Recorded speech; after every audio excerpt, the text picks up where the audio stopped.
watu wengi wanafikirigi modeling ni rahisi. Akiona tu picha anakwambia ile picha moja tu ndio ameenda anafanya vitu vyote hivyo, lakini let me tell you, like behind the camera things are hard. The thing is very complicated. Sasa yani hiyo ndio kitu ambacho hawajui, na sio kwenye upande tu wa photoshoot, hata how people get gigs, watu wanavyopata kazi, watu wanavyo hivyo, everything is so hard down here. For example, as you already seen my poster ile ya yes, nilisimama nikafanya, do you know how many times niliruka just to get the perfect shot, bro? Like 2 hours.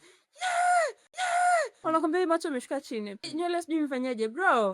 Hadi nilichukua like nilikuwa na sweat hivi juu ya makeup, natoka jasho hivi, nikapiga picha. Like I wish ningeelezea watu kwamba how hard, lakini mtu akiona tu pale ta shot ambayo unatakiwa ipate kwanza muonekano alafu na emotions at the same time. I think social media imerahisisha kwamba inakuwa ni rahisi kuinteract na wale watu ambao sisi tunataka watuone. Nowadays it's different, like mtu tu anaingia TikTok, anapost venye anatembea video 2-3, anakuwa casted, anaenda international.